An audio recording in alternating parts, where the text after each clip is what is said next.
Trust opens the doors of communication. I know this is not always easy, especially in today's world. But trust is, nevertheless, one of the necessary conditions for communication.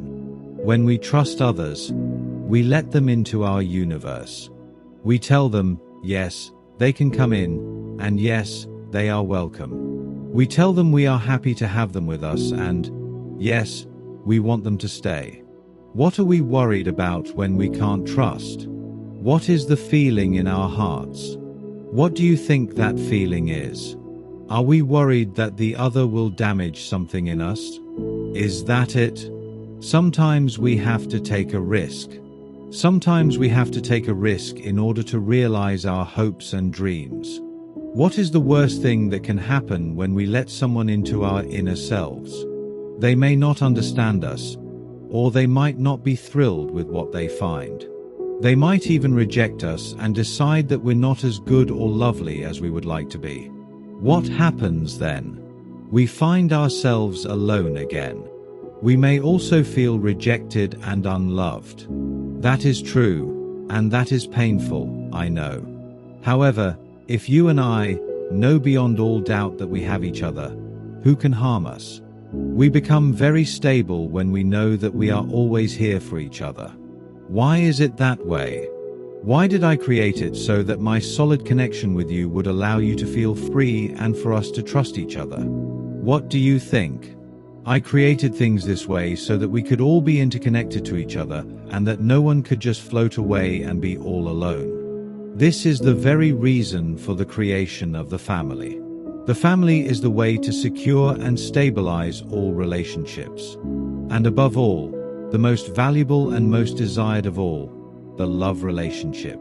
What if we trust someone who doesn't live up to our expectations? What happens then? Do we lose our worth? Does our worth or lack of it come from such an incident? What do you think? No, your value or worth comes from our relationship. You, my children, and your loving and caring heavenly parent. Your worth comes from your relationship with me, and it increases as you fulfill the purpose I have given you. That purpose is to learn to love unconditionally, to create and nurture beautiful families, and to use your gifts to enrich and care for creation. Your value is not determined by one wrong or painful encounter, or even a long and painful relationship with someone. Indeed, when the person who hurts us is important to us, we feel pain. However, the essence of our value does not depend on that one situation or relationship, however painful it may be. As you know, our value is eternal, unique, and unchanging. Would a diamond lose its value if one person or even 1,000 people didn't buy it? No, its value is unique and unchanging. A diamond, however, is but a mineral. How about you? Can a diamond breathe or speak? How about writing, painting, or composing a symphony? Can a diamond love or laugh? Can it be happy or sad? How about you, my beautiful and most cherished children? How valuable you are before you have done a single thing. Is a baby less valuable to its parents just because it hasn't written a symphony yet? Your connection to me, your Heavenly Father, is the origin and source of your value. No matter what anyone tells you or does not tell you, your value has to do with me and the purpose for which I created you. Please take as much time as you need to cultivate your heart with this understanding so that it is fit to communicate with your Heavenly Father. Please cultivate this understanding until it becomes self-evident to you. It is essential. I am the source of all that is good and right. I am the source of your true value and pride, true heavenly pride. You, my children, are the height of creation. I have endowed you with all the elements of the universe that surround you. I have made you this way so that you can relate to every aspect of it. I have created you so you can express the most beautiful melody of it all. Yes, the melody of love. To be the most exquisite expressions of truth, goodness, and beauty. No other creation of mine has been endowed with these qualities to the extent you have. You are to be the finest of it all. Now, if you could feel in every cell of your being that I am your Father and that I am with you at all times because you were created to live with me, then who or what could ever be a real threat or a menace to you? Nothing and no one. Nothing in this universe can threaten the very top of all creation. Nothing at all. I created you to be the closest to my heart.